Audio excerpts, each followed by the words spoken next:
Officer Ethan Crowley had a simple job: collect the money, keep people afraid, and maintain the system. For years, it worked like a well-oiled machine. Every business in Ridgepoint paid their protection fees. Every complaint disappeared. Every threat was silenced, until he walked into the wrong auto shop. Now, Frank Dawson, a Vietnam veteran who refused to kneel, sat in a jail cell on trumped-up charges. But Crowley was about to learn the true meaning of fear. Because that one phone call the old man made, it wasn't to a lawyer, it was to his son, Colonel Luke Dawson. They called him Spectre, a Delta Force commander known for erasing enemies before they even knew they were hunted. And when a man like that comes home to find his father behind bars, dirty cops are about to realize that some nightmares wear a badge. In Ridgepoint, justice isn't just coming, it's already here. Just before we dive back in, let me know where you're watching from. And if you're enjoying these stories, be sure to subscribe. Tomorrow's episode is one you don't want to miss. Frank Dawson wiped his grease-stained hands with an old red rag, his weathered fingers tracing the engine before him with the ease of a man who had spent a lifetime under the hood of a car. After 43 years fixing vehicles, he could diagnose most problems by sound alone. The 2015 Toyota Camry in his garage, bad water pump. He'd bet his Bronze Star on it. Sunlight streamed through the open bay doors of Dawson Auto Repair, catching dust motes in golden rays. The scent of motor oil, rubber, and steel filled the air. Frank had opened this shop the year he returned from Vietnam, taking an abandoned lot on the outskirts of Ridgepoint and turning it into his own slice of the American dream. Now at 72, he still worked 6 days a week, though his joints protested more than they used to. A wall near his workbench told the story of a life well lived. Photos of a younger Frank in his army uniform, standing proud. His late wife, Eleanor, holding their newborn son, Luke. Certificates and awards from decades of honest work. And in the center, his most prized possessions, 2 Purple Hearts and a Bronze Star, earned in the jungles of Vietnam. The bell above the office door chimed. Frank didn't look up immediately, still focused on loosening a stubborn bolt. "Be right with you," he called out, his deep voice carrying across the garage. "Take your time, old man. We've got all day." Something in that voice made Frank's spine stiffen. He knew that sneering tone all too well. Officer Ethan Crowley, one of Ridgepoint's so-called finest. And by finest, Frank meant most corrupt. Setting his wrench down, he turned to face his visitors. 3 uniformed officers stood in his garage. Crowley, a tall man with short-cropped blonde hair and icy blue eyes, took center stage. Flanking him were Officers Grant and Ortiz, both wearing expressions that made it clear they weren't here for car trouble. Frank's face remained neutral. "What can I do for you, gentlemen?" he asked, keeping his tone steady, professional, despite the unease creeping into his gut. Crowley strolled forward, running a finger along the hood of the Camry before examining it with exaggerated interest. "Nice setup you've got here, Dawson. Real nice," he said lazily. "Been here, what, 40 years? 43. Crowley gave a low whistle. "That's a long time to run a business in this town. Must be doing something right." Frank said nothing, just watching as Crowley circled the car with slow, predatory movements. Intimidation. Frank had seen enough of it in combat to recognize the tactic. "I do honest work for honest pay," he said evenly. "Always have." "See, that's the thing." Crowley stopped, leaning against the Camry's fender. "Times are changing. Costs are going up. Insurance, safety inspections. It's getting harder for small businesses to stay afloat. Wouldn't you agree?" Frank had heard whispers about this happening to other business owners, especially minorities. The police would show up, talk about protection fees, and make life hell for anyone who refused to pay. "I manage just fine," Frank said firmly. "And my paperwork is all up to date." Officer Grant, a broad-shouldered man with a permanent scowl, stepped forward. "Nobody's questioning that, Mr. Dawson," he said smoothly. "We're just here as community liaisons, making sure local businesses have the support they need." Frank nearly laughed. Support? More like sanctioned extortion. He thought of Luke, wondering what his son would do in this situation. But Luke was halfway across the world, doing things Frank wasn't supposed to know about. This was Frank's fight. "I've fought real enemies before," Frank said quietly, meeting Crowley's gaze head-on. "You? You're just bullies in uniform. The temperature in the garage seemed to drop 10 degrees. Crawley's fake smile vanished, replaced by something cold and ugly. He straightened up, resting a hand casually on his holstered weapon. "Careful, old man," he said. "That sounds an awful lot like disturbing the peace." Frank didn't flinch. "I served this country with honor," he said, his voice steel. "Earned 2 Purple Hearts and a Bronze Star. I know my rights, and I know exactly what you're here for." Ortiz, the youngest of the 3, shifted uncomfortably. But Crowley? He just smiled, a slow, dangerous smile that never reached his eyes. "500 a month," he said flatly. "Consider it a community support initiative. Keep the neighborhood safe. Make sure nothing bad happens to your business." Frank's hands clenched into fists. "No." Crowley raised an eyebrow. "Maybe you should sleep on it," he said. "Think about what could happen to a place like this," Officer Ethan Crowley mused, his voice carrying the weight of an unspoken threat. "Cars are complicated machines. Lots of things can go wrong. Fires start, windows break. Would be a shame if something happened." And emergency services took their time responding. The words hung in the air like smoke, thick and suffocating. Frank Dawson stood firm, his jaw tightening as he stared at the men who had just tried to shake him down. He thought of all he'd built, his shop, his customers, the decades of sweat and sacrifice. But he also thought of his father, a man who had taught him long ago that once you give in to bullies, you lose something you can never get back. His voice was like steel. "Get out of my shop." The tone carried the same authority he'd used in combat when commanding men under fire. Crowley's face darkened, his posture shifting as he loomed over Frank, using his height as a weapon. "You're making a mistake, old man. A big one." Frank didn't blink. "The only mistake here," he said evenly, "was thinking you could intimidate me. I've stared down real killers, men who actually believed in something, even if it was wrong. But you're just a thug with a badge."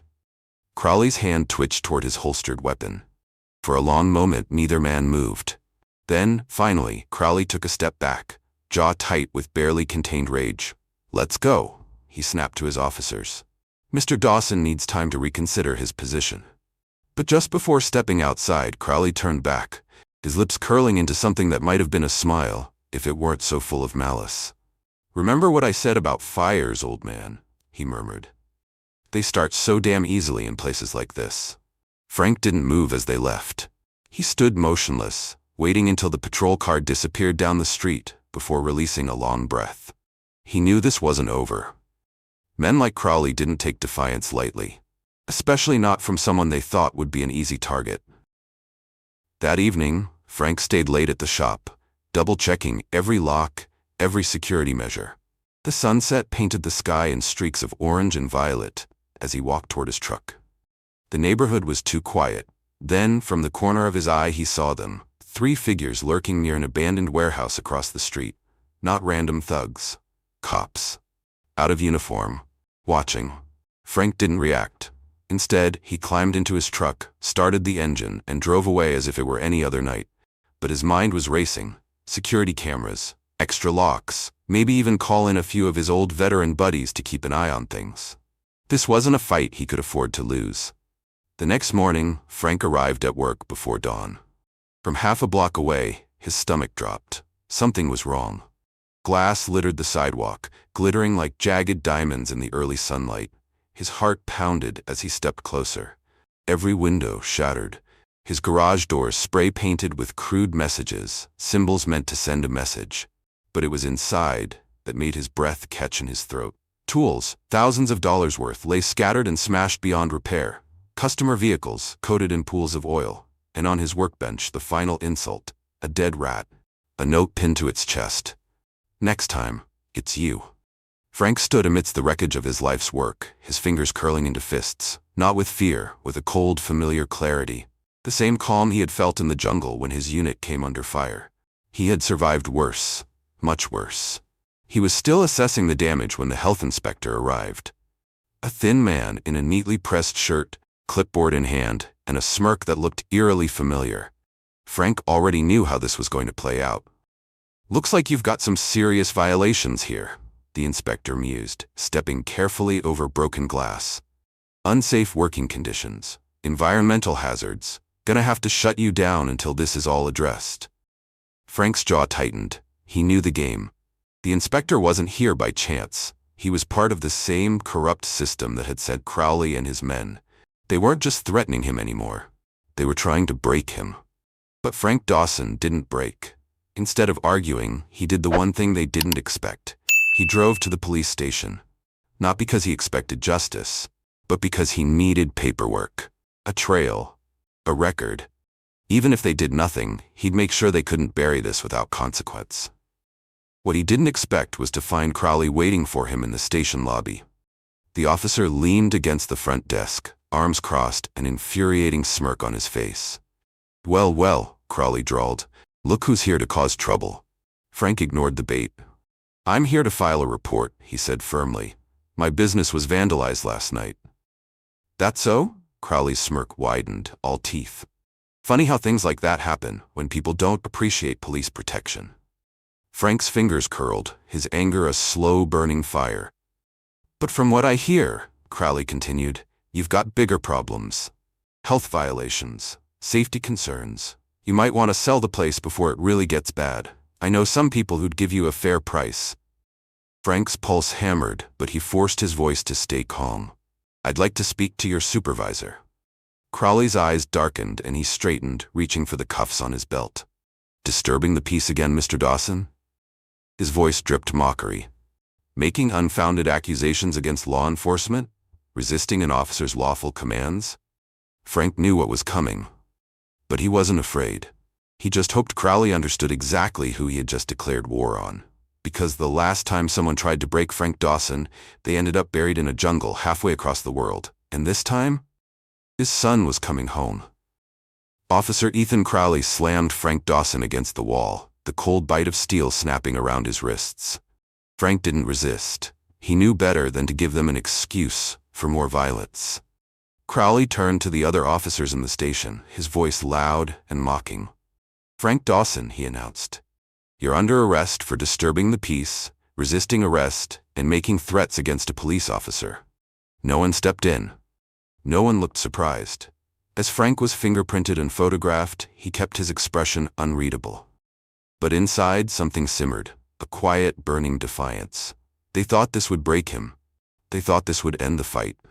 They had no idea what they had just set in motion. The cell was cold, but Frank barely noticed.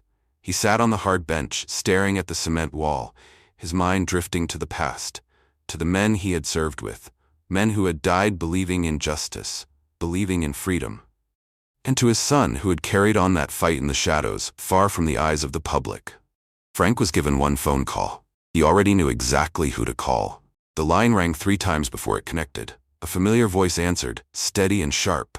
"Dad, what's wrong?" Frank exhaled slowly. "I need your help, son." His voice was quiet, calm. "Remember what you always said about bullies in uniform?" Silence. Then when his son spoke again, his voice had changed. It was colder now. Focused, like a weapon being drawn. "Tell me everything." As Frank described the threats, the vandalism, and the arrest, he could feel the shift happening on the other end of the line. He could almost see his son's expression harden. Could almost hear the precise calculations being made in his mind. Frank didn't know exactly what his son did for Delta Force, but he knew enough. And he knew this: the men tormenting him had just made the worst mistake of their lives. There was a long pause. Then, "I'll handle it," Luke Dawson said. A heartbeat later, "And Dad?" "Yeah? Don't worry about the shop." Frank could almost hear the ghost of a smile in his son's voice. These men are about to learn what real fear feels like. The line went dead. Frank leaned back against the cold wall of his cell. For the first time since this all started, he let himself relax, because he almost felt sorry for what was about to happen to Ethan Crowley and his corrupt friends. Almost. Because justice sometimes wore a badge. And sometimes it moved in the shadows. And his son was very, very good at moving in the shadows. A dimly lit operations room hummed with quiet tension. The air was thick with anticipation, monitors glowing as they displayed satellite imagery of the target location. A team of elite operatives sat in silence, watching, waiting. And at the center of it all, standing motionless, eyes locked on the screens, was Colonel Luke Dawson. They called him Spectre. The name wasn't just a call sign. It was a legend. He had spent years dismantling terrorist networks, erasing high-value targets before they even knew they were being hunted. In the right circles, his reputation was almost mythical. Some claimed he could slip through laser security without breaking a beam. Others whispered stories of entire enemy compounds taken down without a single shot fired. The truth, as always, lay somewhere in between. Captain Sarah Monroe, his second-in-command, approached with the silent precision that had made her one of his most trusted operatives. "Spectre," she murmured, keeping her voice low. "Satellite confirms minimal civilian presence. Extraction window opens in 20 minutes. Luke gave a small nod. This mission had taken months of preparation. The target, a terrorist leader responsible for coordinating attacks across 3 continents, was within reach. The orders were simple. Get in, capture the target, get out, no traces, no witnesses, no mistakes. His earpiece crackled to life as each squad leader checked in, their voices calm, controlled. Alpha in position, Bravo ready, Charlie team locked and loaded, Delta standing by. Everything was moving exactly as planned. Then, Lieutenant Mark Foster, their communications specialist, raised his hand. "Sir, incoming secure call," he said. "Priority Alpha." Luke's gaze flickered to him, his gut tightened. Priority Alpha meant family. Patch it through. The familiar voice of his father filled his earpiece, and in that moment, Luke Dawson's entire world shifted. As Frank spoke, explaining the situation in Ridgepoint, the rest of the room fell silent. Luke's teammates watched as his expression changed.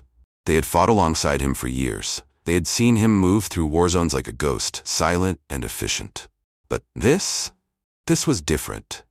This wasn't just a mission. This was personal. And the thing about Luke Dawson was simple. When something became personal, it didn't end well for the people on the other side. When his father finished speaking, Luke's voice was low, controlled. "Understood." His tone was dangerous. A few of his men exchanged glances. They had heard that tone before. It meant someone, somewhere, was about to have a very, very bad day. Luke turned to Captain Monroe.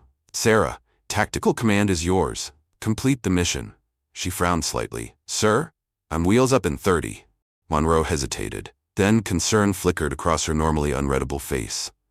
"Sir, what happened?" Luke's voice was ice. "Some cops in my hometown just made a terminal mistake." Monroe didn't need any more explanation. She nodded once. "Take whatever you need," she said. Because everyone in that room already understood the truth. When Spectre went home, it wasn't for a reunion. It was for war. "We'll clean up here." Colonel Luke Dawson moved with practiced efficiency, gathering only what he needed. Which wasn't much. His most lethal weapons had never been guns. They had always been his mind and his training. Before leaving, he paused at the command station and turned to Lieutenant Mark Foster. "Get me everything you can on the Ridgepoint Police Department. Full background checks, financial records, communications. I want to know who's dirty and how deep it goes." Foster was already typing. "On it, sir. You want me to contact our DOJ liaison?" Luke shook his head. "Not yet. First, I need to understand the battlefield." As he prepared to leave, Sergeant Dean Keller, a veteran operative who had served with Luke for 8 years, stepped forward. "Boss," Keller said, "you want backup on this?" Luke considered the offer. Keller was rock solid, dependable in any situation. But this? This was personal. "No," Luke said. "Keep the team intact for the operation. This is something I need to handle myself." Keller gave a slow nod. "Understood." The next few hours blurred into a rush of secure communications and rapid transit.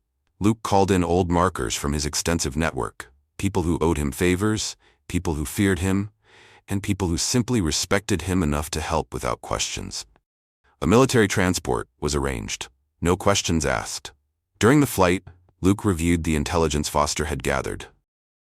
The corruption in the Ridgepoint PD ran far deeper than simple extortion. There were connections to organized crime, money laundering, even possible ties to international drug cartels. Officer Ethan Crowley was just the visible face of a much larger, rotting structure.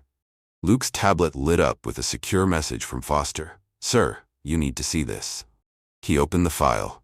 Crowley has protection from higher up, local politicians, judges, maybe even state-level players. This went beyond dirty cops. A thin smile crossed Luke's face. Good. The bigger they were, the harder they'd fall. As the transport neared American airspace, Luke received another update from Captain Sarah Monroe. Primary mission completed successfully, she reported. Target captured, no casualties, no traces left behind. Just as they had trained for. Thank you, Sarah, Luke said. Keep the team ready. I might need resources if this escalates. Monroe hesitated. Already on it? Spectre. Just try not to start a war in your hometown. Luke's response was calm, precise. I don't start wars, Captain. A pause. I end them. Officer Ethan Crowley sipped his morning coffee, completely unaware that his world was about to crumble. The arrest of Frank Dawson had sent a message. Nobody defied the system. The protection racket was running smoothly. Kickbacks were flowing up the chain. Even the mayor was getting his cut. Everything was under control. Until Officer Ryan Mercer, one of the younger patrolmen, knocked hesitantly on his door. Sir, we might have a situation. Crowley barely glanced up. What is it, rookie? Mercer hesitated. It's about Dawson's son. Crowley waved him off. What, some military brat? Probably pushing papers in an office somewhere. Not my problem.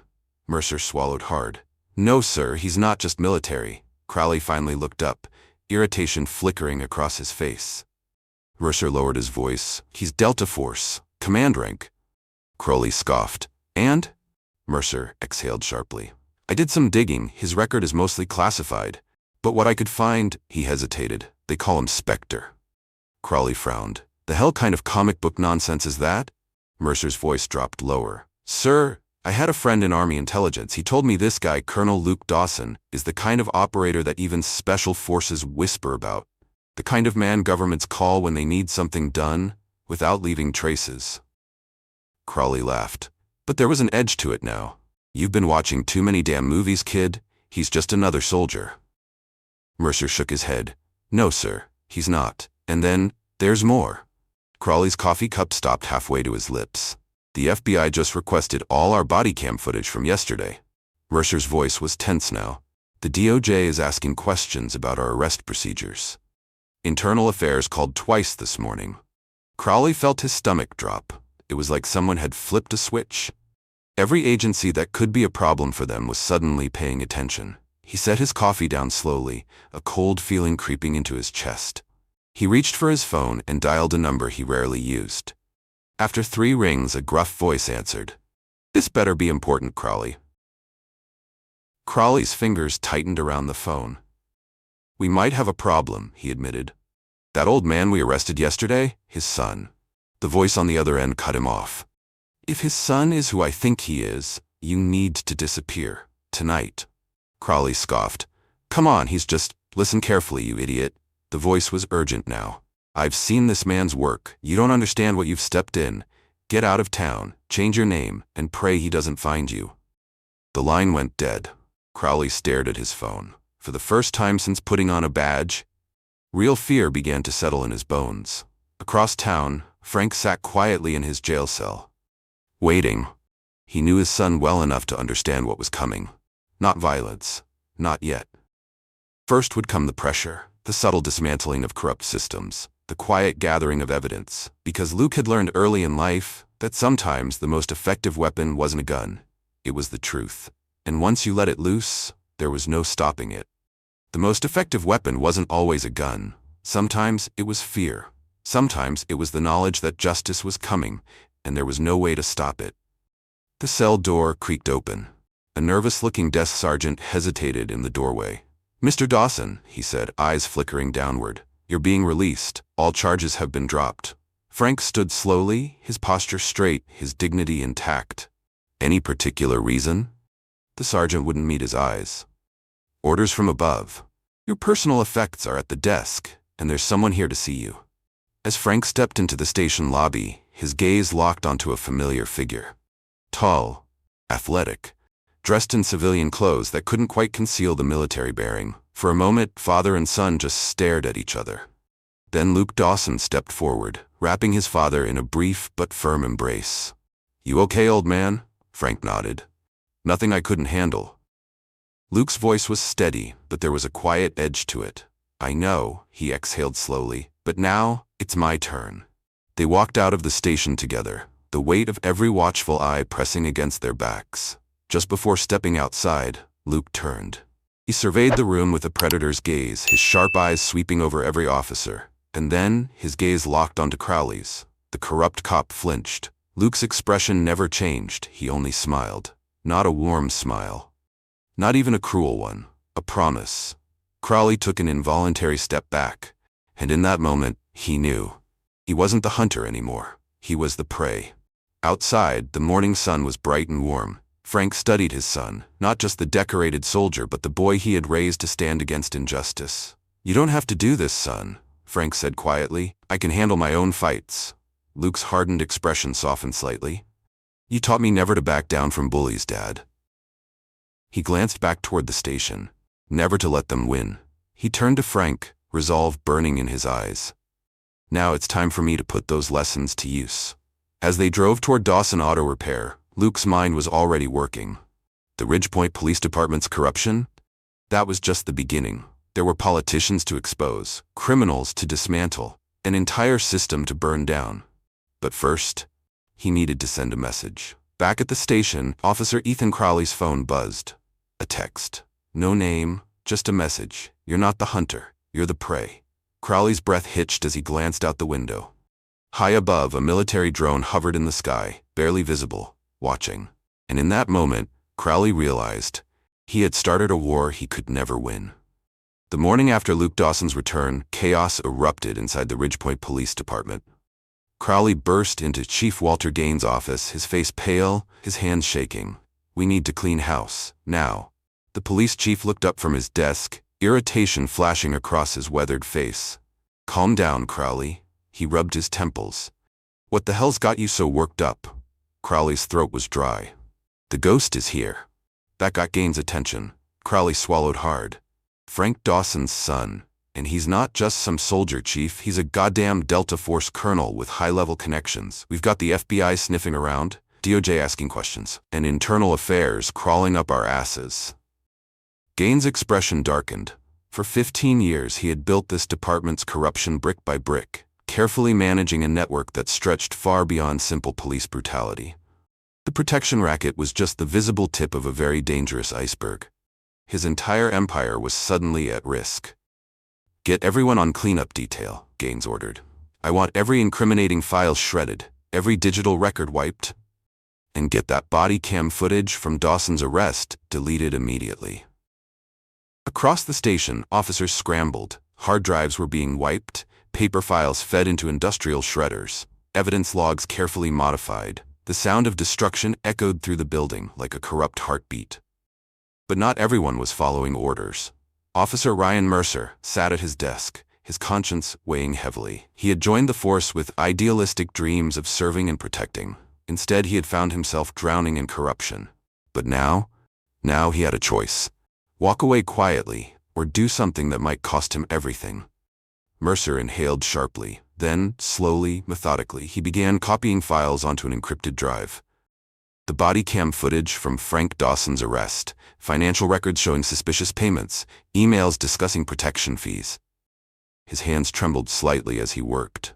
Because he knew, if anyone caught him, this wouldn't just cost him his job, it would cost him his life. Across town, Mayor Richard Monroe sat in his luxurious office, his grip tightening around the phone. "Yes, I understand the severity," he said, his voice tense. "No, we can contain this. I'll handle Dawson personally." He hung up, exhaling sharply. Despite the cool air conditioning, sweat beaded on his forehead. For years, Monroe had built his political career on carefully managed corruption. Every month, hundreds of thousands of dollars flowed through community programs, money that found its way into offshore accounts and private pockets. The police department was just one piece of the machine. But now the machine was falling apart. His phone rang again, a number he rarely called. "Marcus, we need to meet. Now." An hour later, Mayor Monroe sat in a private room at the Sterling Club, facing Marcus Devlin, the regional boss of the syndicate that really controlled Ridgepoint. Devlin was impeccably dressed, his tailored suit hiding the predator underneath. He took a slow sip of expensive scotch. "This better be important, Richard. I don't like emergency meetings." Monroe cleared his throat. "We've got a situation with the Dawson case." Devlin raised an eyebrow. "His son?" Monroe nodded. "I know about the son," Devlin said flatly. He set his glass down carefully. "Colonel Luke Dawson, the ghost." Monroe's stomach twisted. "Do you have any idea what you've stumbled into?" Monroe forced a laugh. He's just one man. Devlin's expression didn't change. He only shook his head. You idiot. Mayor Richard Monroe swallowed hard, trying to regain his composure. But Marcus Devlin only chuckled, his cold laughter echoing through the dimly lit room. Just one man? Devlin repeated mockingly. You want to hear about just one man, Richard? The crime boss leaned forward, his eyes like a predator sizing up prey. 3 years ago, a cartel boss in South America thought he was untouchable, had an army of mercenaries, political protection, the works. Monroe watched in silence, his throat dry. This one man, Devlin continued, went in alone. His voice turned colder. When he left, the entire operation was dismantled. Everyone involved, either dead or in custody. No traces, no witnesses, no loose ends. Monroe's face paled. What do we do? He whispered. Devlin stood up, adjusting his cuffs. You, he exhaled sharply. You pray. Monroe's mouth opened, but no words came out. I'm pulling all syndicate operations out of Ridgepoint. Devlin's tone was final. Monroe's eyes widened. Wait, you can't just... I'm not losing men over this, Devlin cut him off. Let things cool down. He stepped toward the door, then glanced back. And Richard? Monroe swallowed. Don't call me again until this is resolved. And with that, the real power in Ridgepoint walked away, leaving the mayor completely alone. Officer Ethan Crowley personally oversaw the destruction of evidence. Hard drives wiped, paper files shredded, surveillance footage erased. The cover-up was in full effect. But as he stood in his office, Officer Ryan Mercer approached cautiously. Sir, the FBI is requesting specific files, Mercer said carefully. Crowley didn't even look up. If we don't provide them, they'll want an explanation. Crowley's lip curled. Tell them the system crashed, technical malfunction. Lost everything from last week. Mercer nodded slowly. Yes, sir. Crowley waved him off. And the physical evidence? The photos from Dawson Auto Repair being handled as we speak. Crowley turned away, dismissing the rookie. But what Crowley didn't know was that Mercer had already secured copies of everything. As night fell, Mercer parked his personal car a block away from Dawson Auto Repair. His hands were slick with sweat as he checked for surveillance. The shop was closed, but a dim light glowed beneath the bay doors. Taking a deep breath, he stepped inside. Frank Dawson and Luke turned to face him. Luke's hand moved slightly toward his hip. Mercer froze. Officer Mercer, Frank said quietly, watching him carefully. Didn't expect to see you here. Mercer swallowed hard. He hesitated. Then he pulled out the encrypted drive. Everything they're trying to hide. Financial records, body cam footage, emails. It goes way deeper than just harassment. Luke stepped forward, his sharp eyes scanning the young officer. Why? Mercer met his gaze. Because this isn't what I signed up for. His voice was quiet but firm. This town deserves better. For the first time since returning home, Luke Dawson smiled. Just a little. You're right, he said. Luke took the drive, then reached into his pocket and handed Mercer a secure phone. You're going to be our inside man. Mercer straightened his shoulders. Can you handle that? Luke asked. Mercer didn't hesitate this time. Yes, sir. As Mercer left, Frank glanced at his son. Can we trust him? Luke didn't look away from the door. We'll see, he murmured, but we need eyes inside. The next morning, Ethan Crowley arrived at work to find something unsettling. A single playing card on his desk, the ace of spades. On it, in precise handwriting, was a message. I know everything. Crowley's hands began to shake. He grabbed his phone and dialed the chief. The line was already ringing. Gaines. Chief, Crowley whispered. We've got a problem. A beat of silence. The ghost? Crowley swallowed. He's here. Gaines' voice was tight. Get to my office, now. And Crowley? Yeah? Make sure you're not followed. When Crowley stepped into Chief Gaines' office, Mayor Monroe was already there. Monroe looked terrible, his usually polished appearance disheveled, dark circles under his eyes. It's worse than we thought, Monroe muttered, barely looking up. The syndicate's pulling out. Crowley frowned. What? They say Dawson is too dangerous, Monroe hissed. They won't risk direct confrontation. Crowley scoffed. He's not superhuman. We've got over 50 armed officers. Gaines' fist slammed against the desk. Shut up. Crowley blinked. You don't get it, Gaines growled. This isn't about firepower. Gaines leaned forward, his face dark with exhaustion. Dawson has federal connections, high-level ones. One phone call from him, and we'll have every alphabet agency in Washington tearing through our files. Crowley exhaled sharply. Then we make sure there are no files to find. No, a new voice said, a voice that made their blood turn cold. All three men turned, and standing in the doorway was Luke Dawson, as if he had materialized out of thin air.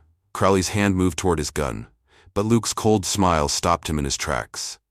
I wouldn't, Luke murmured, really wouldn't. Gaines's voice wavered. This is a private meeting. Luke stepped inside, closing the door behind him. Know what I find interesting? He said casually. He lifted his phone. On the screen, a video. A video of Crowley and his officers vandalizing Dawson Auto Repair. Luke's smile widened. How many cameras did you miss? Monroe stood up abruptly, trying to regain control. Now listen here. No. Luke's voice was soft, but something in it made them all go silent. He took a step forward, his presence suffocating. Right now, he continued, every major federal agency is receiving files. He let the words sink in. The protection racket, the money laundering, the drug trafficking, all of it. Monroe's face went white. Luke's gaze swept over the room, measuring them. But you have a choice. He looked at each man in turn. Cooperate, turn state's evidence, help clean up this town. Then he smiled again. And this time, it was like watching a shark bare its teeth. Or, his voice dropped lower. I start dismantling your lives, piece by piece. Silence. The war had already begun. But now? Now they were realizing it was already lost. Luke Dawson didn't have to say another word. He had already won. Before Monroe, Gaines, or Crowley could even process what had happened, he was gone. The only thing he left behind, 3 playing cards. All aces of spades. The mayor was the first to break the silence. He's bluffing, Monroe muttered, but his voice wavered. He can't have everything. As if on cue, their phones buzzed simultaneously. Each man looked down and froze. Photos, videos, financial records, every crime, every payout, every dirty secret, all meticulously documented. Jesus, Crowley whispered. Gaines' hands shook as he yanked open his bottom drawer. There, hidden beneath a stack of files, was his emergency phone, the direct line to the syndicate, his last safety net. His last chance to stop this before it spiraled even further out of control. He grabbed it. But his stomach dropped. Inside the drawer, beside the phone, was another playing card. And a note. They can't help you anymore. For the first time in 15 years, Chief Walter Gaines felt true fear. Across town, Luke stepped into his car, speaking softly into his comm unit. Foster, release the first wave of evidence to the feds. Let's see how they handle the pressure. Already done, sir? Foster's voice crackled through his earpiece. FBI is moving on local informants. DOJ is preparing indictments. Good. Luke stared out at Ridgepoint, watching the sun dip below the horizon. Keep monitoring their communications. I want to know the moment anyone breaks ranks. Because they would break. They always did.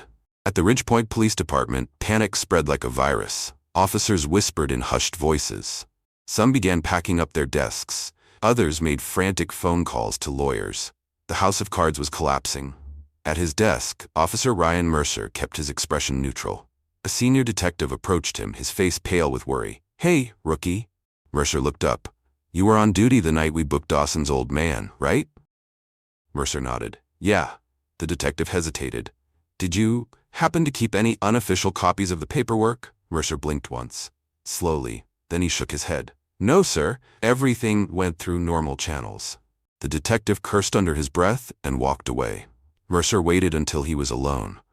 Then, with steady fingers, he typed out a coded message on his secure phone. They're getting desperate. Starting to turn on each other. At Dawson Auto Repair, word had spread. Frank Dawson wasn't fighting alone anymore. Neighbors, customers, friends, people he had helped for decades. They showed up, tools in hand, materials in their trucks, ready to rebuild. It was more than just fixing broken windows or repainting the garage. It was a message. A small act of defiance against the system that had tried to destroy them. From across the street, Luke Dawson watched. Pride burned in his chest. His father had stood his ground. And now, others were finding the courage to do the same. But Luke knew. They weren't done yet. Not even close. He pulled out his phone and made one final call. Captain Williams. A voice answered instantly. Already en route, Ghost? Good. Luke exhaled, watching as more evidence surfaced online. The truth was spreading like wildfire, and no amount of cover-ups could stop it now. Too late, Sarah, Luke murmured. They just don't know they've already lost. That evening, as the sun set over Ridgepoint, the police station was in chaos. Files were disappearing, but for every piece of evidence they destroyed, two more surfaced. Chief Gaines sat in his office, his fingers gripping his desk. His career, his power, his entire world was falling apart. He had one last move, a private security firm. Professionals, men with no badge, no conscience, just a price tag. They would fix this. He reached for his phone, but before he could dial, it lit up with a message. Think carefully about your next move, Chief. Remember, you're not the hunter anymore. Gaines slowly looked out his window. Above the city, barely visible in the darkening sky, a military drone hovered, watching, waiting. The game was over. They just hadn't admitted it yet. Early the next morning, Luke surveyed his father's shop. The vandalism had been cleaned up, the graffiti painted over, the windows replaced. The garage was alive again, humming with familiar sounds, engines rumbling, tools clinking. Hard work, honest work, being done. Frank was beneath a lifted truck, his voice carrying from under the vehicle. Hand me that torque wrench, would you, son? Luke grabbed it and passed it down. A simple act, but as Frank's grease-streaked hand took the wrench, Luke felt a rush of memory. Childhood, standing beside his father, learning about engines, learning about responsibility, learning about the value of honest work. But now, as he watched Frank work, Luke noticed the stiffness in his movements, the lingering effects of Ridgepoint PD's brutality. His hands clenched. The war wasn't over. Not yet. And if the enemy thought this was finished, they were about to learn a very painful lesson. Frank Dawson slid out from under the truck, wiping grease from his hands. You know they're watching the shop, he muttered, eyes flicking toward the unmarked police car, poorly concealed down the street. Luke Dawson smirked. Let them watch. They weren't the only ones gathering intelligence. Lieutenant Foster had already tapped into Ridgepoint's surveillance grid, traffic cameras, police radio frequencies. Every move Crowley and his corrupt officers made was being recorded, analyzed, added to the growing mountain of evidence. The bell above the shop door chimed. Both men turned. A woman stepped inside, a journalist. Mara Sutton. She was young but carried herself with quiet confidence, someone who had earned her reputation the hard way. Mr. Dawson, she nodded to Frank, then turned to Luke. Colonel, I was hoping we could talk. Luke studied her carefully. Foster had already run a full background check. She was clean, one of the few reporters in Ridgepoint who had tried to expose the corruption. But every time she got close, her sources disappeared, evidence vanished. What would you like to know, Miss Sutton? Luke asked. She pulled out a recorder. I've been investigating the Ridgepoint PD for months. Extortion, evidence tampering, connections to organized crime. She sighed, frustration clear. But every time I had proof, it was gone. Luke nodded. Sounds frustrating. It was. Then her eyes lit up. Until yesterday. She leaned forward, her voice filled with undeniable excitement. Someone anonymously sent me files. Years of corruption, bank records, surveillance footage, internal emails, everything I needed but could never prove. Frank glanced at his son. Luke's expression was carefully neutral. That must have been quite the discovery, he said. It was. Then Mara narrowed her eyes. But here's what interests me more. She flipped through her notes. The day after you arrive in town, federal agencies launch an investigation. She held up her phone, scrolling through headlines. Corrupt officers panic. The syndicate pulls out. Evidence starts leaking. She looked Luke in the eye. That's quite a coincidence, wouldn't you say? Before Luke could respond, the shop phone rang. Frank picked it up, his expression darkening. It's for you. Luke took the receiver. Foster, he said. His face hardened. Keep monitoring. I'll handle it. He hung up, then turned back to Mara. How would you like an exclusive story, Miss Sutton? Mara raised an eyebrow. I'm listening. Luke folded his arms. The police chief just had a very interesting meeting. He let the words sink in. A private security firm, the kind that doesn't ask questions. Mara's face tensed, and doesn't leave witnesses. Luke's voice was calm, but his eyes were sharp. I think they're about to make their first mistake. At the Ridgepoint Police Department, Chief Walter Gaines sat across from two men. Their suits were expensive, but cut to hide shoulder holsters. Their eyes never stopped moving, assessing threats, calculating exits. Professionals. Not cops, not government, something else. The older one spoke first. We understand you have a problem. His accent was Eastern European, possibly Serbian. We can help. A pause, but it will be expensive. Gaines didn't hesitate. He pushed a thick envelope across the desk. Half now. Half when it's done. The younger man picked up the envelope, thumbing through the cash. It will look like an accident. He gave a thin smile. Very clean, very professional. But we need information. He leaned forward. His routines, his security, weaknesses. Gaines nodded. He stays at his father's shop most days. He shrugged. Minimal security, mostly cameras. Seems to work alone. The Serbian's smile widened. Overconfident. This will be simple. What none of them knew was that every word was being recorded. Tiny surveillance devices hidden throughout the station captured the entire exchange. And from the sky, a satellite tracked the mercenary team's vehicles. They thought they were hunting Luke Dawson. They had no idea the trap was already set. That afternoon, Luke Dawson walked into the police station. Alone. The air changed instantly. Officers stiffened. The room went silent. He moved through the building like a predator among prey. Straight to Crowley's desk. The corrupt officer was pretending to work, but Luke could see the tension in his hands. He knew. He was already losing. Luke's voice carried through the station. Officer Crowley. The silence deepened. Luke's expression was calm, controlled. I've faced better men than you. His voice lowered, and they're all gone. Crowley's jaw tightened. A single drop of sweat ran down his temple.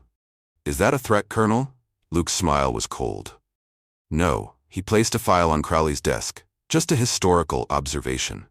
Crowley hesitated, then opened the file. His breath caught. Inside, photos. Of Crowley meeting with syndicate members. Of him accepting payoffs. Of him orchestrating the attack on Dawson Auto Repair. But the last photo made his blood run cold. It was his daughter, her college dorm room, taken that morning. Luke leaned down, his voice barely above a whisper. Just so we're clear, he murmured, I can reach anyone, anywhere. He straightened. Remember that before you make another poor decision. Luke turned and walked away. Crowley sat frozen. His phone buzzed. A single text. Meeting. Now. Bring everything we have on Dawson. In the chief's office, Crowley found Gaines and Mayor Monroe huddled over reports. Monroe looked worse than ever. His usual polished appearance was crumbling. The contractors are in position, Gaines muttered. They'll move tonight. Crowley hesitated. Sir, maybe we should reconsider. Gaines' head snapped up. If something goes wrong, nothing can go wrong. Monroe's voice was sharp. He ran a hand through his disheveled hair. If Dawson isn't stopped, we're all going down. Crowley's stomach twisted. For the first time? He wondered if they'd already lost. At Dawson Auto Repair, Mara Sutton had spent hours interviewing both Dawson men. She was building a story that would shake Ridgepoint to its core. As she left, something caught her eye. Unmarked vans, positioning themselves around the neighborhood. She tapped out a quick message to the secure number Luke had given her. They're here. Inside the shop, Luke checked his phone. He smiled. Everything was proceeding exactly as planned. He'd identified the mercenaries hours ago, former Serbian special forces, contractors for the highest bidder. Good. But not good enough. Luke turned to his father. Dad, why don't you head home early? I'll finish up here. Frank studied his son. You sure about that? Positive. Luke's voice was calm. Just stay inside tonight, no matter what you hear. Frank nodded, then left. Luke moved with practiced efficiency. He killed the main lights, leaving one dim bulb glowing in the office. A clear target. Then he settled in to wait. Every sense attuned to his surroundings. Just after midnight, they came. The mercenaries moved with precision, disabling the visible cameras, approaching from multiple angles, weapons equipped with suppressors. The shop appeared empty. The office light cast long shadows over the vacant workspace. The team leader signaled. His men spread out, checking corners and blind spots, and that's when everything went wrong. Their infrared sensors failed. Completely. The entire shop was hot.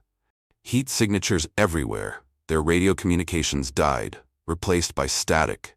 And in the darkness, something moved. The first mercenary disappeared without a sound. The second gasped, then he was gone. The team leader spun around, weapon ready, but he was fighting blind. His instincts screamed danger, but he couldn't pinpoint the threat. His voice barely a whisper. Where are you? A voice answered from the darkness, everywhere. The remaining mercenaries began to panic, firing at shadows. But they were professionals. They should have known better. Each muzzle flash gave away their position, one by one. They were neutralized. The team leader found himself alone, heart pounding, back against a wall. A shape materialized from the shadows. Before he could react, his weapon was gone. An iron grip held him in place. Luke leaned in, his voice barely above a whisper. "Tell your employers." His grip tightened. "The next team they send." A pause. "Won't be leaving at all." Across town, Chief Gaines paced, waiting for confirmation. His phone finally rang. He snatched it up. "Is it done?" A pause. A voice, thick with fear. "No." The blood drained from Gaines' face. "We're out." The voice trembled. "Double the money, triple it. Doesn't matter. We won't move against him again." Click. The line went dead. Gaines stared at his phone in disbelief. His computer screen blinked. A new message. Strike one. By morning, rumors spread like wildfire.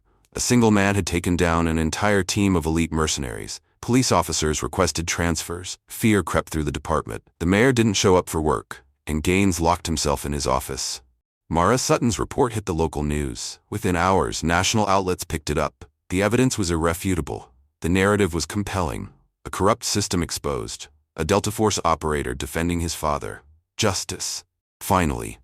Coming to Ridgepoint. At the police station, Officer Ryan Mercer watched it all unfold, providing regular updates through his secure phone. The station was in chaos. Officers were rushing to cut deals with federal investigators, or scrambling to cover their tracks. At his desk, Ethan Crowley sat frozen, staring at the photo of his daughter. He already knew who was calling. He picked up the phone. "Officer Crowley." Luke's voice was calm, deadly. "I believe it's time we had a real conversation about the future of Ridgepoint's police department." Luke's voice dropped to barely a whisper. "Are you ready to make the right choice?" Officers huddled in small groups, whispering.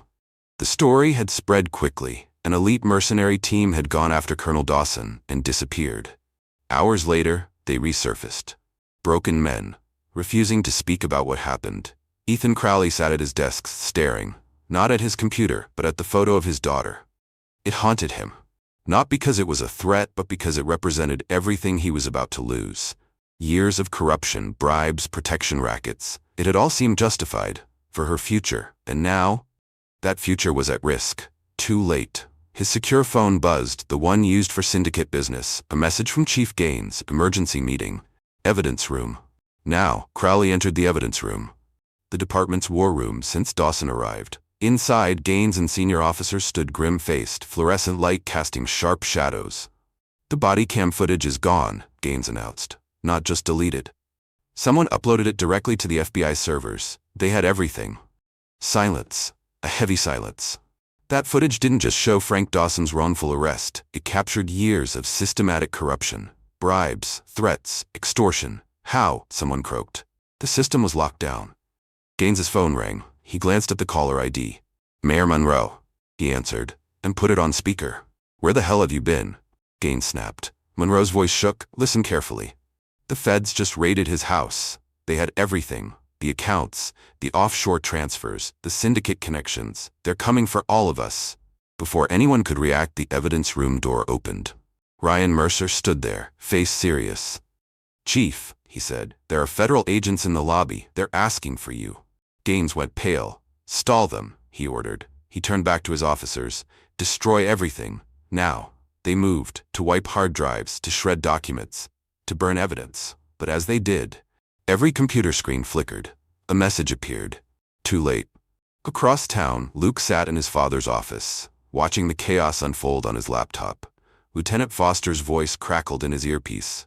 "Sir, the mayor wasn't lying. DOJ just launched a major operation. They're moving on multiple locations." Luke smiled. "Good. Keep monitoring the department's communications. I want to know the moment anyone tries to contact the syndicate." Frank looked up from his paperwork. "You're enjoying this, aren't you?" Luke allowed himself a small grin. "Just making sure justice is served, Dad." "Aha," Frank smirked. "That's why you had your team set up that light show with their computers." Luke's grin widened. Psychological warfare. Sometimes the best weapon wasn't a gun. It was fear. Their conversation was interrupted. Mara Sutton burst into the office. "You need to see this." She held up her phone.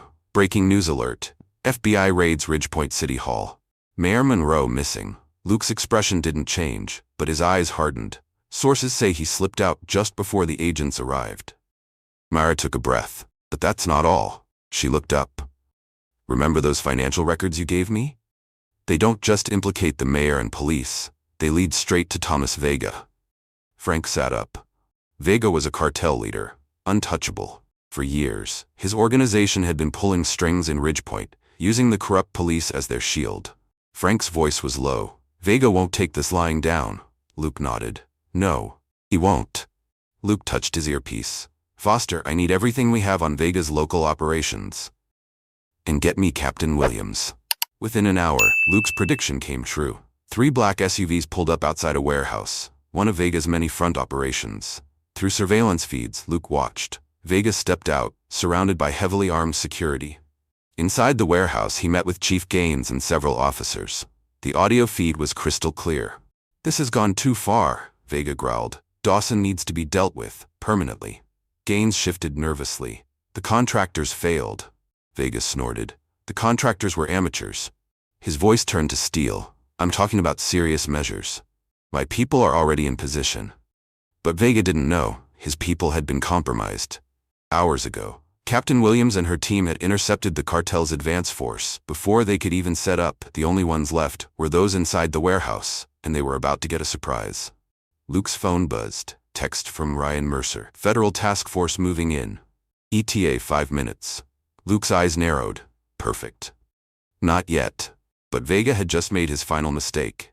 And now, Luke Dawson was going to end it. The raid was swift, precise. FBI tactical teams breached the warehouse from multiple entry points. Local SWAT secured the perimeter. Inside, pure chaos. Thomas Vega barely had time to react, but he had one last card to play. If I go down, he said calmly, every piece of evidence I have on this department's activities goes public. Silence. Heavy silence. Every crime, every payoff, every cover-up. You won't just lose your badges, you'll die in prison. Chief Gaines and his officers exchanged uneasy glances. They were cornered. Vega knew it. That's when Ethan Crowley stepped forward. His voice was steady. Too late. He pulled out a badge. It wasn't from Ridgepoint PD, Federal Task Force. I've been undercover for a year, he said, documenting everything. Shock rippled through the room. Vega's calm facade cracked, his eyes narrowed. He'd been outmaneuvered. Then, gunfire. Exploding from all sides. Vega's security team opened fire, turning the warehouse into a war zone. Federal agents returned fire. Gaines and his corrupt officers tried to flee. Through it all, Crowley maintained his cover story.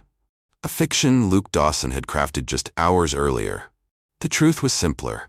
A corrupt cop who finally chose to do the right thing.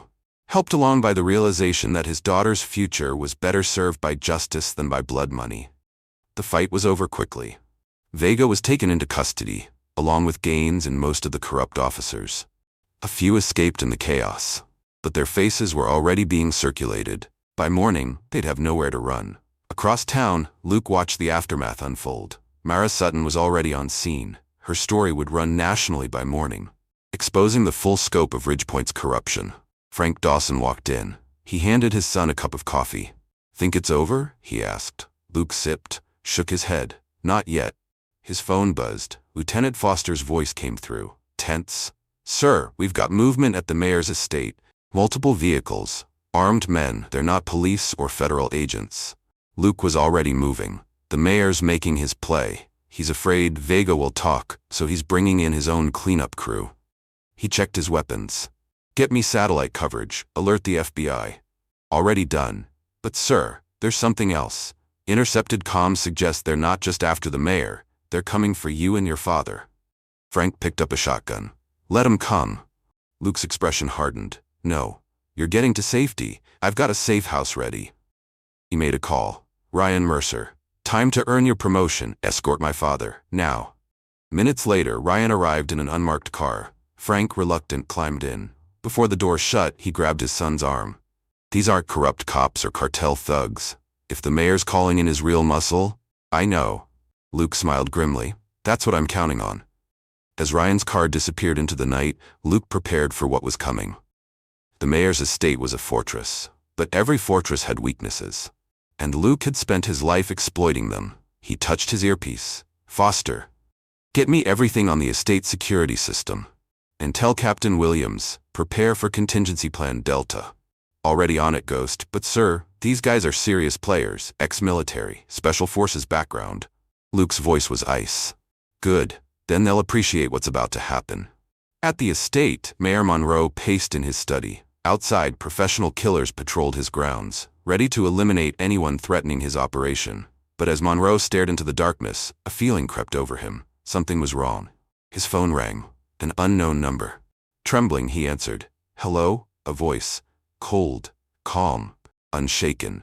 The men you hired, Luke said. They're good. Ex-Delta Force, some CIA contractors. The kind of people who know how to make problems disappear.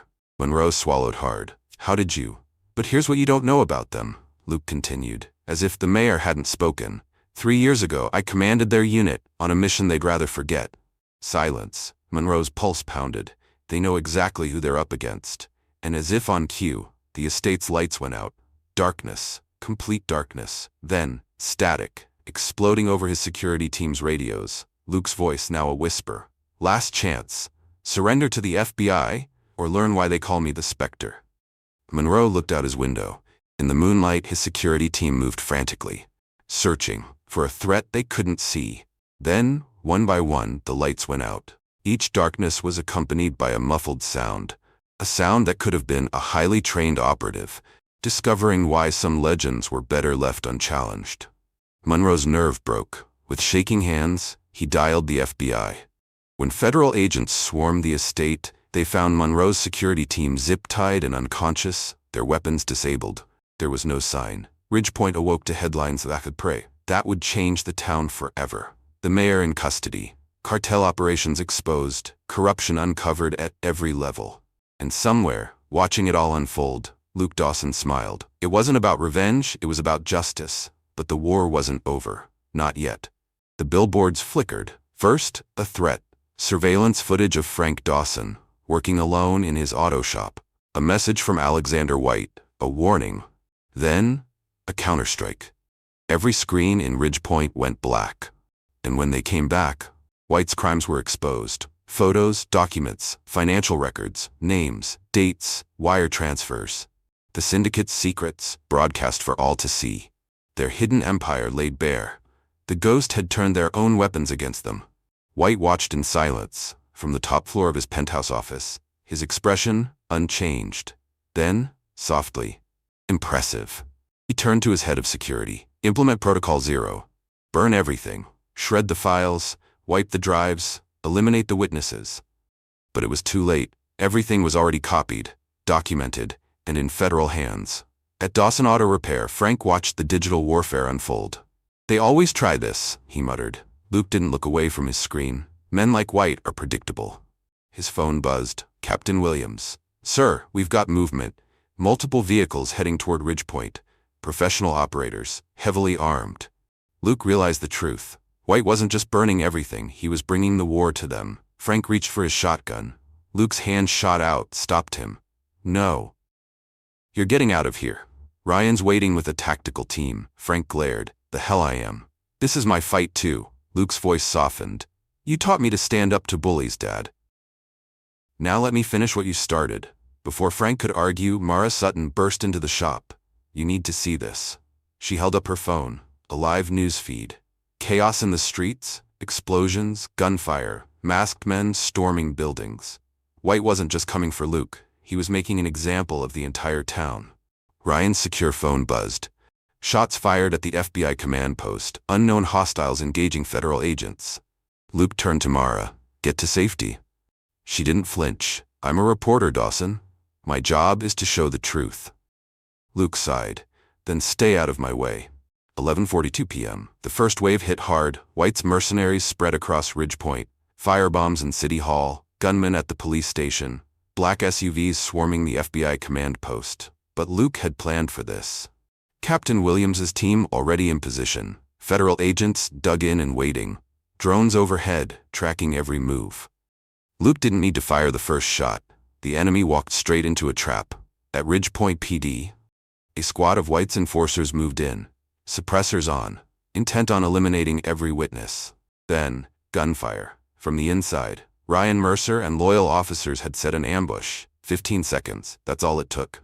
The attackers never stood a chance. Across town, at the FBI command post, explosions rocked the building. Hostiles breached the perimeter, federal agents pinned down. Then, a figure emerged from the darkness, moving too fast, too precise. One by one, White's men disappeared. No screams, no sound, just gone. White's men had walked into a nightmare. Back at his penthouse, Alexander White listened to radio silence. One by one, his teams had stopped responding.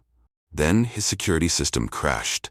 Cameras, dead, alarms silent. White felt it before he saw it. A presence in the room. The hairs on his neck stood up. Slowly, he turned and found himself staring into the eyes of the Spectre. Luke stood there, hands in his pockets, calm, controlled, unshaken. White's hand moved toward his desk. A pistol. Luke just smiled. If you were fast enough to reach it, White, you wouldn't be in this situation. White's fingers twitched. Then, he exhaled. He knew when he was beaten. What now? He asked. Luke set a USB drive on the desk. This is everything. Bank records, offshore accounts, names of every politician, cop, and judge that White controlled. You're going to turn yourself in. You're going to confess to everything. And in return, Luke's smile faded. I let you live. White laughed, cold, bitter. Why would I do that? Luke's expression didn't change. He simply turned the computer monitor toward White. A live feed of a penthouse balcony of White's wife and daughter, surrounded by federal agents. White's smile died. His hands shook. Don't, please. Luke's voice was calm. I don't kill families, White, but if you don't cooperate. White didn't need the rest of the sentence. He picked up the USB drive, dialed his lawyer, and said the words that would end the syndicate forever. I surrender. The next morning, Ridgepoint awoke to peace for the first time in years. Breaking news. Federal arrests across 12 states. Syndicate kingpin taken into custody. Corrupt officials exposed. Frank Dawson returned to his shop. Untouched, he found his son drinking coffee, as if nothing had happened. The mayor? Frank asked. Talking to the feds, Luke replied, along with White. Frank nodded. Then, a small smile. You missed a spot, by the way. Luke glanced at his immaculate boots, looked back at his grinning father. Very funny. But they both knew the truth. The storm wasn't over, it was just beginning. The city of Ridgepoint had fallen silent. The gunfire had stopped. The hostages were safe. The corrupt officials led away in handcuffs. And in the distance, news helicopters circled, capturing the end of an empire. But inside Dawson Auto Repair, Frank Dawson wasn't celebrating. He watched the news coverage in silence. Not with relief, but with a new worry. What happens now? Frank asked as Luke walked in. White was gone. But men like him never disappeared for long. Yes, Luke agreed. There always will be. But today we showed them something important. He smiled slightly. That sometimes, the monsters in the shadows should be more afraid of what's hunting them. Special Agent Sarah Matthews arrived. A team of federal agents behind her. She looked both impressed and wary. Colonel Dawson, she said, we've recovered White's files.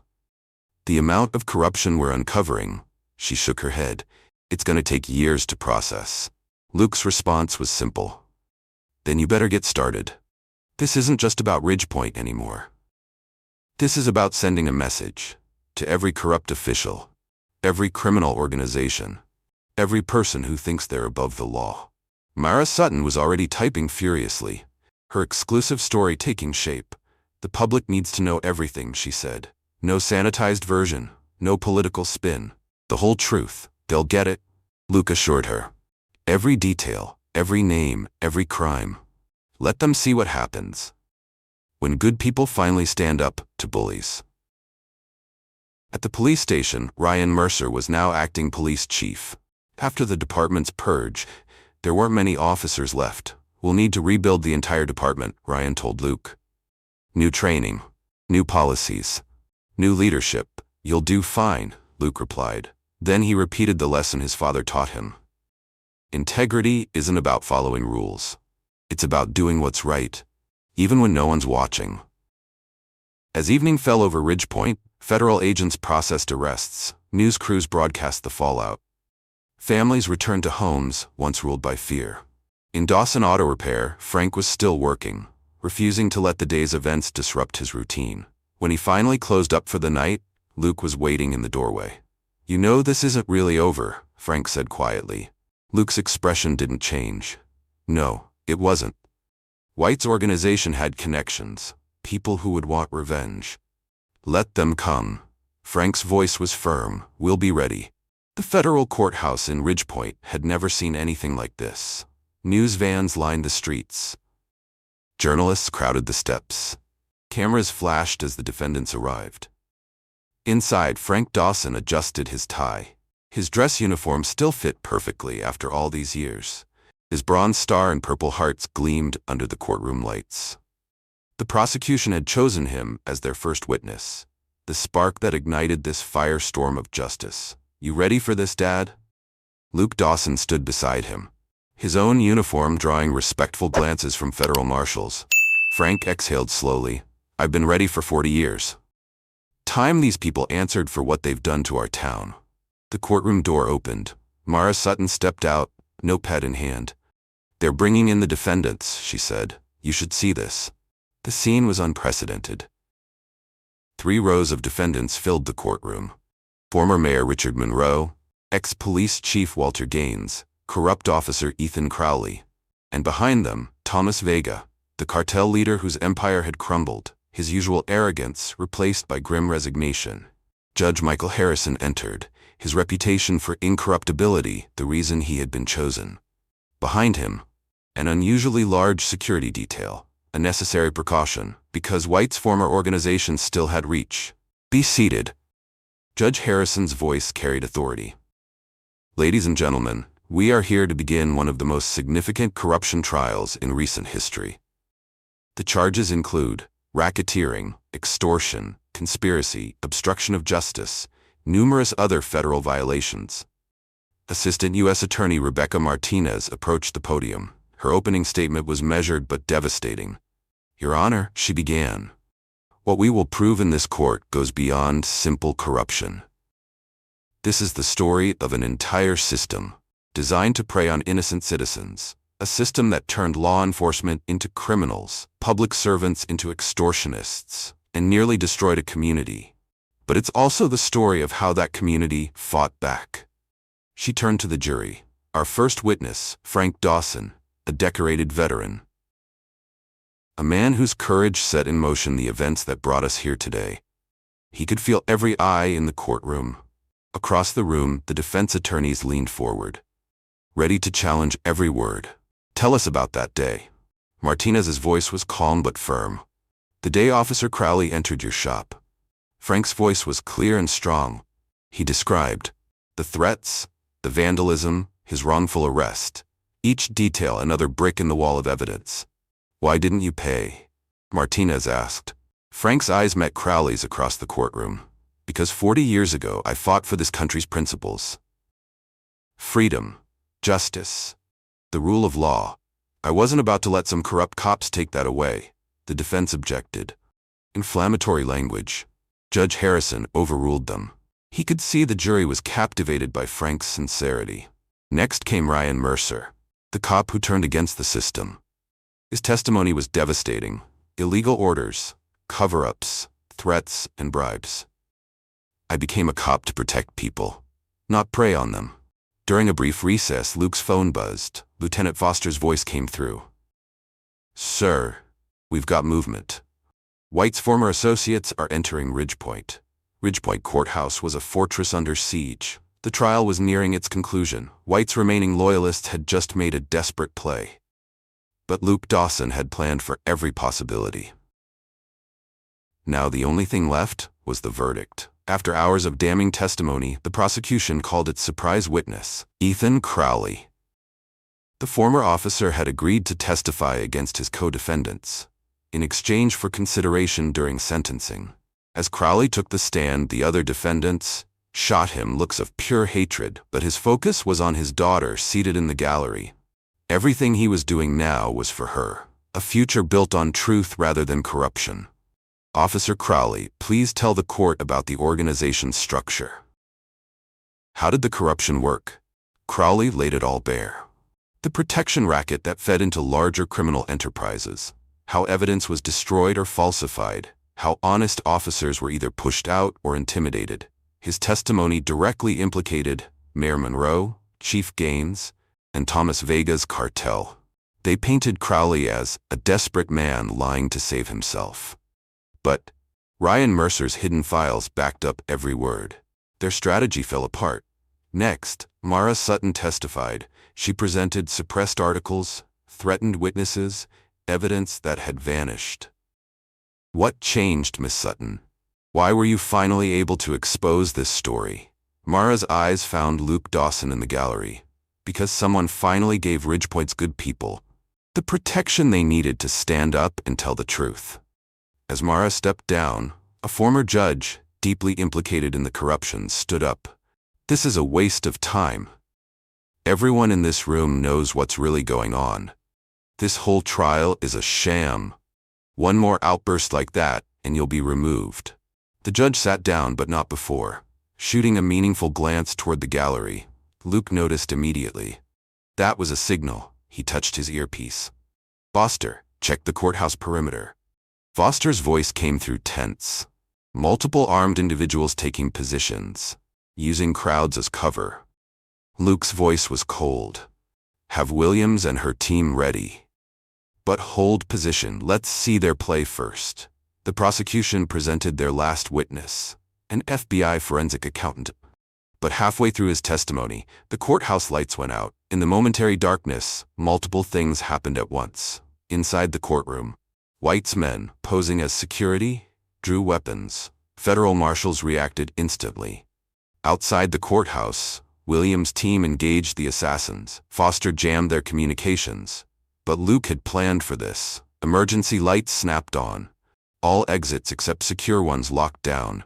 The attack was over in minutes. No casualties. All would-be assassins in custody. Judge Harrison didn't even flinch. Nice try, Luke muttered, watching the captured men being led away. Now we trace them back to the rest of White's network. The full weight of evidence crushed the defense. Their strategies collapsed. Witness credibility, ironclad. Evidence tampering, disproven. Procedural violations, dismissed. The jury took less than 4 hours. When Judge Harrison returned, justice was finally coming to Ridgepoint. We have, Your Honor. Guilty, guilty, guilty, guilty. Count after count. Defendant after defendant. Former Mayor Monroe's face turned ashen. Chief Gaines seemed to age years in minutes. Thomas Vega, the cartel leader, remained stoic.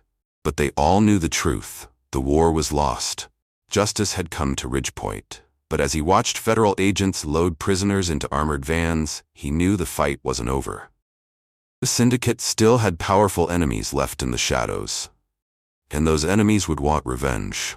Luke Dawson exhaled. Let them come. Because the Spectre was waiting. Ridgepoint thought it had won. The corrupt leaders were behind bars. The cartel had been dismantled. Justice had been served. But the syndicate wasn't done. As Judge Harrison delivered sentencing, the courtroom fell into stunned silence. Life sentences for Monroe, Gaines, and Vega, decades behind bars for their lieutenants. A clear message: systemic corruption wouldn't be tolerated. The man he had wronged. His voice was quiet. I'm sorry for everything. Frank studied the former officer. Then make it right. Help clean up other departments. There are more towns like Ridgepoint out there. Rachel Sutton's coverage had made her a national name. Job offers from major networks flooded in, but she only had one question for Luke Dawson. Will you be staying in Ridgepoint?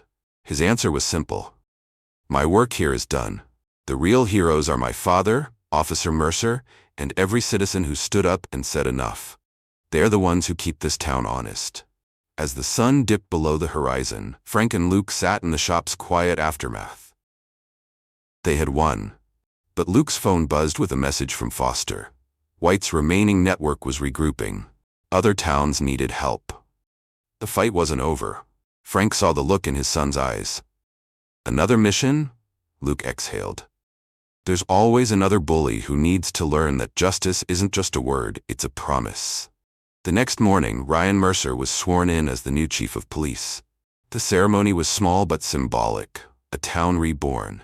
His voice rang clear through the station. I solemnly swear to serve and protect this community, with honor, integrity, and dedication to justice. After the ceremony, Frank shared coffee with Mercer in what had once been Chief Gaines' office. The office had been renovated, the corruption erased, but the history remained. Frank leaned forward. The important thing isn't what happened, son. It's what happens next. Mercer's new deputy chief, Sarah Mitchell, burst into the room. Chief, you need to see this. On the tablet, security footage of a convoy moving through neighboring counties. Unmarked vehicles. Syndicate operatives. Testing Ridgepoint's defenses. They're testing us. Mercer nodded. They want to see if Ridgepoint is still vulnerable. Sarah's voice was tense. But there's more. The syndicate isn't just after revenge. They're afraid. Sarah's answer changed everything. What happened here is spreading. Other towns are starting to resist. Corrupt officials are being exposed. The syndicate is losing control. And they think if they can reclaim Ridgepoint, they can stop the movement. A single text from Luke Dawson. In position. Let them come. Millbrook was only the beginning. Corrupt systems were crumbling, the syndicate was desperate, and their final move had just begun. Frank Dawson's auto repair had become more than a business. It was a symbol, a place where resistance had started, a beacon for other towns fighting back. And Frank could feel it in his gut. Something was coming. He watched through the shop's front windows as unmarked cars cruised past. Their drivers tried too hard to look casual. His phone rang. A secure line Luke had set up. Dad, you seeing our visitors? Hard to miss. They're not being subtle on purpose. This is a message. The syndicate's desperate. Millbrook's fall cost them too much. And now, other communities are following our example. The syndicate is losing control.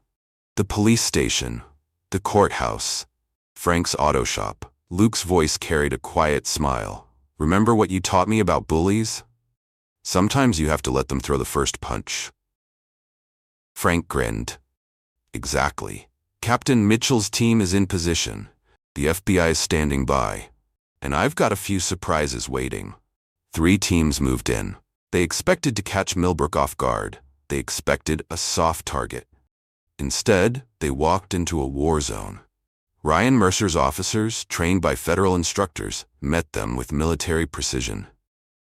The attackers were neutralized in minutes. The second team was caught in a deadly crossfire. Captain Mitchell's unit was waiting. Every move was predicted. The attackers barely lasted 5 minutes. This was their biggest mistake. They expected an old man and a few mechanics. What they found was Luke Dawson. And his hand-picked team. Luke moved like a shadow. The auto shop became a deadly maze. Every intruder fell, one by one, when it was over. Not a single shot had been fired, but every syndicate operator was unconscious, secured and ready for federal custody. As FBI agents processed the captured men, Frank and Luke stood outside the shop. Frank's voice was quiet. They'll try again. Luke shook his head. No, they won't, because this wasn't about Millbrook anymore. This was their last desperate attempt, and they lost. Luke handed Frank a tablet. News headlines filled the screen. Corrupt officials exposed in wake of Millbrook scandal. Police reform movements spread across the country. Federal task force targets systematic corruption. Luke's voice was steady. Every town they controlled, every officer they bought, every official they owned, they're all vulnerable now. Because people have seen they can fight back. Luke's phone buzzed. A message from Foster. A town in Arizona. Same situation as ours. Local business owner standing up to corruption. Frank nodded. Then you better get going. Just check in once in a while. Luke smiled. I will. Besides, I hear this place has the best mechanic around. Might need some work on my car soon. As Luke packed his gear, Rachel Sutton arrived. Her coverage had sparked a national movement, and now she had one final interview. Any last words for our viewers? Luke thought for a moment. Just this. Every system of corruption, no matter how powerful, has one fatal weakness. Good people who refuse to look away, who stand up and say, enough. Millbrook proved that. Now it's time for others to do the same. Frank opened the shop like usual. The damage had already been repaired. Efficiency was a Delta Force trademark. As he worked on a car, Ryan Mercer pulled up. "Just checking in." Frank smiled. "Quiet's good. Means people can focus on living their lives." Ryan nodded. "The FBI's finishing up. The syndicate's men are talking. Giving up safe houses, financial records, everything. This goes way beyond Millbrook." Frank exhaled. "Let the feds handle that. Our job is making sure this town stays clean." Ryan hesitated. "I'm implementing new oversight procedures. Civilian review boards, body cam requirements, regular audits. But I need someone on the review board. Someone who can't be bought. Someone who's proven they won't be intimidated." Frank wiped his hands on a rag. "Trying to drag me into police work in my old age?" Ryan grinned. "Trying to make sure what happened here never happens again." Frank considered it, then nodded. "All right, but I'm not wearing a suit to meetings," Ryan laughed. "Deal." Corruption thrives in silence, but in Millbrook, one man said no. And the world listened. Luke Dawson's mission wasn't over. Millbrook had been the first, but there were more. More towns, more bullies, more corruption. Luke's text came through before sunrise. "Made it to Arizona. You were right. This town needs to learn the same lesson." Frank Dawson smiled. He remembered a conversation from decades ago. Teaching a young Luke about courage, about doing what's right even when it's hard. Now his son was passing that lesson on. The shop's bell chimed. A customer walked in, but Frank's eyes caught the morning news. Another town, another fight, another community standing up. Millbrook had lit a fire, and it was spreading, because people had seen what courage could accomplish. Across town, Ryan Mercer sat in his office, the new police chief. The guardian of Millbrook's future. Above his desk hung a photo, Frank Dawson standing up to Ethan Crowley and his corrupt officers. A reminder of where they had been and what they had overcome. His phone buzzed, a message from Luke. "Keep watching, keep the town safe. The Spectre may be gone, but his work continues." Ryan smiled. Luke might be in Arizona, but his presence was still felt in every street of Millbrook. Because courage wasn't just a moment. It was a movement. The sun dipped behind the buildings as Frank finished his last repair of the day. The shop was quiet now, but it wasn't the silence of fear. It was peace. His eyes flicked to the bronze star on the wall. Vietnam, Millbrook, a lifetime of battles, each one had taught him the same thing. Courage is standing up. Even when it's hard. His phone buzzed one last time. Another message from Luke. "This town reminds me of home. Before we cleaned it up." "Think they're ready to learn what Millbrook already knows?" Frank typed back. "Just remember what I taught you. Sometimes the biggest bullies wear badges and suits."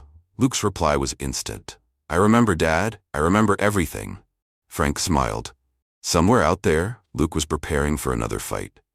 Because some battles are fought in every generation. And sometimes the most powerful weapon against corruption isn't a gun or a badge. It's the simple courage to say no.